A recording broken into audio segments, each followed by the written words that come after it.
My name's Ian Graham. I'm a director on Korra, and I was also a storyboard artist on Avatar: The Last Airbender. Hi, my name is Stevan. I'm an assistant director of Ian Graham for the Legend of Korra Book 3.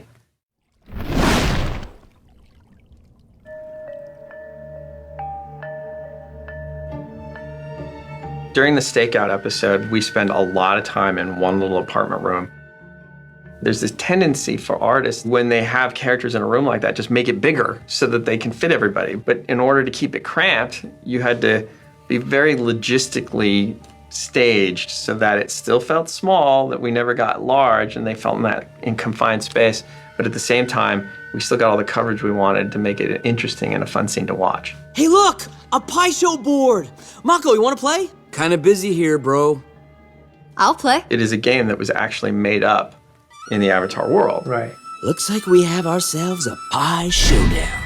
Brian and Mike made up the game, but they didn't really make up all the rules to the game. Nickelodeon decided they wanted to make an actual game online from the game that we made up. So then we had to actually follow the rules that the guys on the website had come up with in order to put it in the game. So it gets very complicated. I win. What? Oh, all right, you know what, that was just a fluke. Best 2 out of 3. I remember Chris Palmer was reading this booklet of the rules, before he execute this storyboard. But all these references always help to execute the story. It's just small details. You might actually win this one.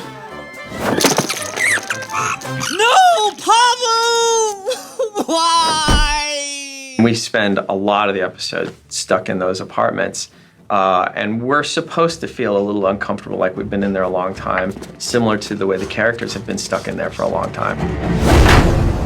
It's over, Aiwei. What?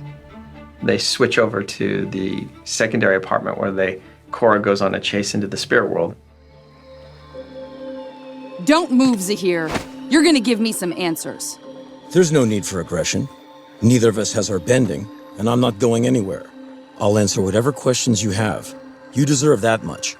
Mike and Brian, when creating Zaheer and these villains, worked really hard to try to make them gray, so it wasn't such a clear, typical evil villain. Zaheer's being really pleasant.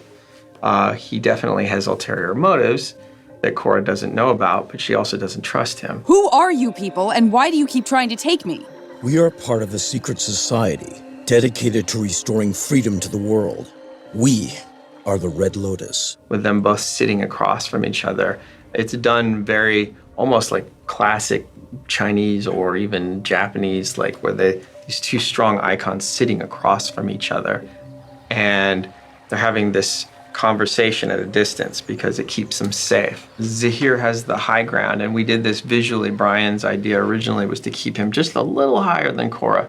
So by having Zaheer having the high ground and Korra having the low ground, you can feel that kind of weight between the two of them, and it gives him a little more power. It's also a very pivotal moment because it's the first time we really get to see behind Zaheer. Avatar Korra, Misty Palms Inn. Find her. It's kind of hard to be in this meditative state and the real world simultaneously. Most people can't do it. I believe Zaheer can do it because he's just spent a lot of years training and practicing and meditating for this very moment.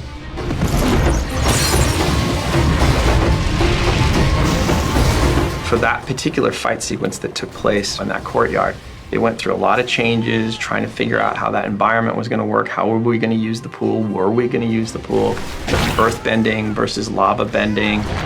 I can't beat this guy! It's like I'm giving him ammo! We definitely played around with a lot of different options.